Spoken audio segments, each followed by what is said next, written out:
안녕하세요. 오늘은 성경 속에서 이스라엘 백성들이 하나님께 드렸던 제사와 그 의미에 대해 이야기해 보려고 합니다. 그런데 본격적으로 주제를 시작하기 전에 오늘 말씀드릴 내용의 결론부터 먼저 말씀드리려고 합니다. 이렇게 결론부터 말씀드리는 이유는 오늘의 주제인 구약 성경의 제사 규례와 절기들을 다루다 보면 조금은 지루하게 느껴질 수도 있고 또 전체 내용도 좀 긴 편입니다. 저는 이 영상을 시청하시는 모든 분들이 끝까지 시청하시기를 바라지만 혹시라도 끝까지 내용을 듣지 않으시는 분들도 있을 것 같아서 가장 중요한 핵심 메시지를 먼저 나누고 이후에 오늘의 주제를 함께 살펴보려고 합니다. 구약 성경의 제사들은 단순히 옛날 이스라엘 백성들이 행했던 종교적 의식이 아닙니다. 이 제사들은 예수님께서 오셔서 완성하실 구원의 그림자 같은 것이었습니다. 제사를 통해 하나님께서 우리에게 가르치시는 중요한 교훈은 죄의 심각성과 대가입니다. 죄를 지으면 반드시 죽음이라는 대가를 치러야 하고 죽음으로 끝나는 것이 아니라 영원한 형벌이 따른다는 무서운 사실을 보여줍니다. 이것은 단순히 구약시대에만 적용되는 것이 아니라 오늘날 우리에게도 여전히 중요한 교훈입니다. 여기서 많은 분들이 이렇게 질문할 수 있습니다. 우리는 신약시대에 살고 있고 예수님께서 이미 구약을 다 이루셨는데 왜 구약 성경의 내용들을 공부해야 하나? 신약 성경만 알면 되는 것 아닌가? 이렇게 말이죠.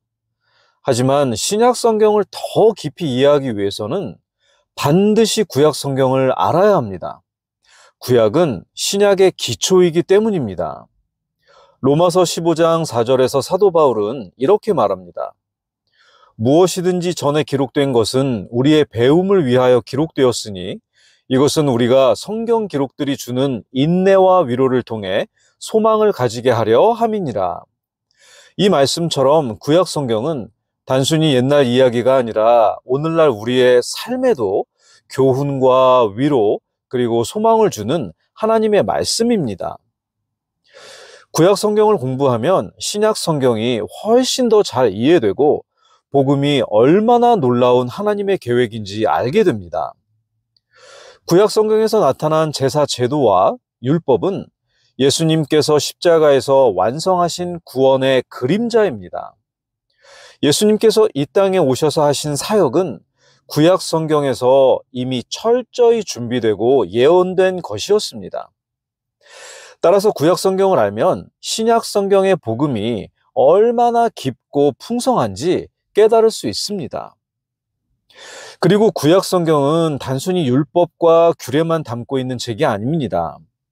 구약에는 수많은 인물들의 삶과 그들이 겪은 사건들이 생생하게 기록되어 있습니다. 그래서 구약 성경을 읽다 보면 사람 냄새가 많이 느껴집니다.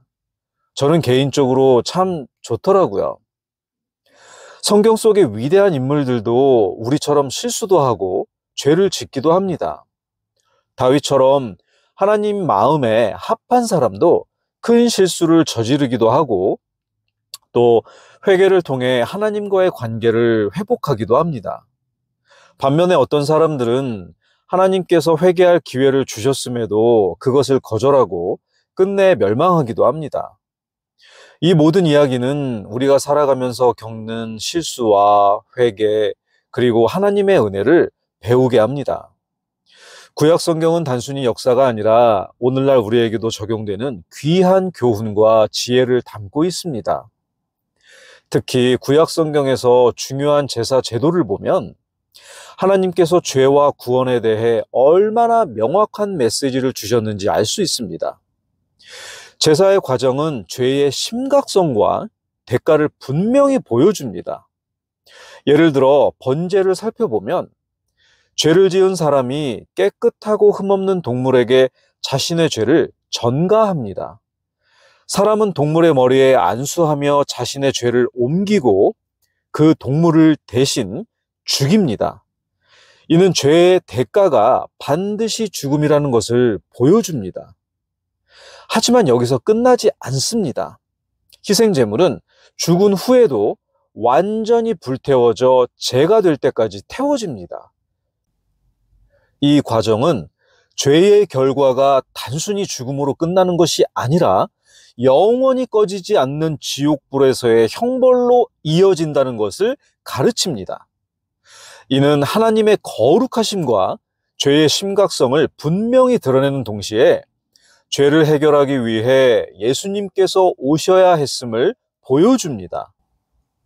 구약의 제사는 장차 오실 예수님께서 우리의 죄를 대신 짊어지시고 우리가 받아야 할 형벌을 대신 감당하실 것을 예표한 것입니다.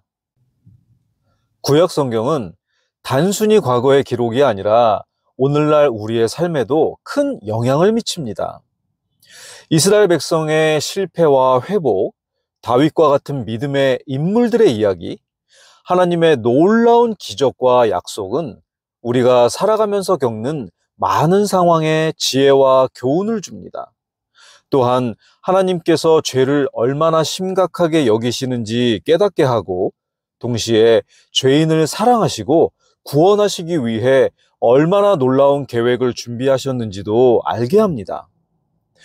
오늘 우리가 살펴볼 구약 시대의 제사들은 단순히 이스라엘 백성의 종교적 의식이 아니라 그것은 하나님의 공의와 사랑 그리고 구원의 계획을 보여주는 중요한 도구입니다. 이제 본격적으로 제사들의 종류와 그 의미에 대해 자세히 살펴보겠습니다. 오늘 이 시간을 통해 하나님의 말씀을 더 깊이 배우고 하나님께 더 가까워지는 시간이 되길 바랍니다. 구약 성경 안에는 아주 많은 제사들과 각 제사의 규례들이 기록되어 있는데요. 주로 레위기, 민수기에 기록되어 있고 일부 내용은 출애굽기와 신명기에도 기록되어 있습니다. 그리고 제가 각 제사들을 설명하면서 각 제사에 관한 성경 구절들을 말씀드릴 텐데요. 성경 여러 곳에 기록되어 있기 때문에 그 중에서 한두 구절 정도만 말씀드리면서 진행하겠습니다. 성경 속 많은 제사들을 보게 되면 우리가 많이 들어본 번제, 소제, 화목제, 속죄제, 속건제와 같은 5대 제사가 있고요.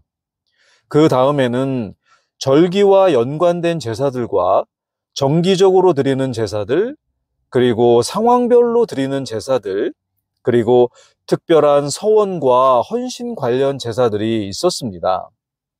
그리고 이 모든 제사들 중에는 하나님께서 직접 제정하신 제사들도 있고 특정 사건이나 필요에 따라서 자발적으로 드리거나 공동체와 지도자에 의해 생겨난 제사들이 있었습니다. 그러면 이 시간에는 하나님께서 직접 제정하신 제사들 중에서 율법에서 반복적으로 강조된 제사들을 중심으로 12가지 주요 제사들을 살펴볼까 합니다.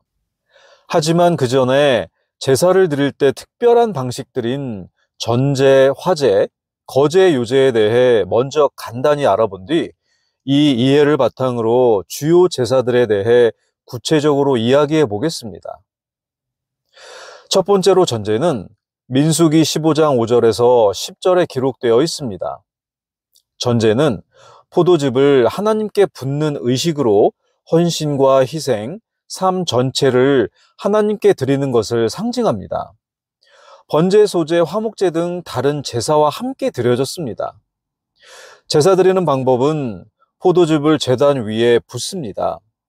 참고로 우리 킹제임스 성경을 제외한 많은 역본들에서는 포도즙이 아닌 포도주로 기록하고 있습니다. 포도즙과 포도주의 차이는 매우 다른데요. 여기에 관한 내용은 다음에 다른 주제를 다룰 때 기회가 되면 설명드리도록 하고 지금은 오늘 주제를 살펴보겠습니다. 전제는 번제나 소제와 함께 드려지며 제단에 쏟아진 음료는 하나님께 바치는 헌신의 표현이 됩니다.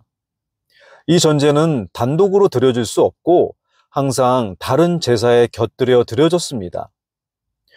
전제가 보여주는 예수님과의 연관성을 보게 되면 전제는 예수님의 희생과 헌신적 삶을 상징합니다. 예수님은 자신의 피를 온전히 흘리시며 우리를 위해 완전한 전제가 되셨습니다. 두 번째로는 화제가 있습니다. 레위기 1장 9절에 기록되어 있습니다. 화제는 제물을 불로 태워 하나님께 드리는 방식의 제사로 헌신과 순종, 죄의 정결을 상징합니다. 번제, 소제, 화목제가 모두 화제의 형태를 띱니다. 제사 드리는 방법은 동물의 기름이나 특정 부위를 제단에서 불로 태웁니다. 그리고 곡물을, 그러니까 소제를 불에 태워 하나님께 드리기도 합니다. 태운 연기는 하나님께 향기로운 제물이 되어 올려집니다. 화제가 보여주는 예수님과의 연관성을 보게 되면 화제는 구약에서 제물을 불로 태워 온전히 하나님께 드리는 헌신과 순종을 상징하였는데 우리 예수님께서는 이를 성취하시며 십자가에서 자신을 단번에 희생 제물로 드리심으로 하나님의 뜻에 온전히 순종하시고 인류의 모든 죄를 속하시는 완전한 구원의 사역을 이루셨습니다. 세 번째로는 거제가 있습니다. 레위기 7장 32절에서 34절에 기록되어 있습니다. 거제는 제물을 높이 들어 하나님께 드리는 방식으로 하나님의 주권과 높으심을 인정하는 행위를 상징합니다. 제사 드리는 방법은 제물의 특정 부분을 들어 올렸다가 내리는 행위를 통해 하나님께 감사와 헌신을 표현합니다. 그리고 제사장이 그 제물을 거룩한 몫으로 받아 사용했습니다. 거제가 보여주는 예수님과의 연관성을 보게 되면 예수님께서는 우리의 죄를 위해 십자가에 들리셔서 자신을 완전한 희생 제물로 드리셨습니다. 거제의 행위가 이를 상징적으로 보여줍니다. 예수님께서 자신을 온전히 하나님께 드리심으로써 우리에게 구원의 길을 열어주셨습니다. 네 번째로는 요제가 있습니다. 레위기 7장 29절에서 34절에 기록되어 있습니다. 요제는 제물을 좌우로 흔들며 하나님께 드리는 방식으로 하나님과의 교제와 임재를 상징합니다. 이는 초실절과 화목제에서 사용되었습니다. 제사 드리는 방법은 제물의 특정 부위를 제사장이 손에 들고 좌우로 흔들며 하나님께 드립니다. 이때 흔드는 행위는 하나님과의 교제와 연결을 나타냅니다. 그리고 제사장이 그 제물을 거룩한 몫으로 받아 사용했습니다. 요제가 보여주는 예수님과의 연관성을 보게 되면 요제는 예수님의 부활과 새 생명을 상징합니다. 흔드는 행위는 예수님의 부활과 그의 생명이 모든 성도들에게 전달되는 것을 상징합니다. 이렇게 제사를 드릴 때 사용된 특별한 방식들인 전제, 화제, 거제, 요제에 대해서 간략하게 알아보았습니다.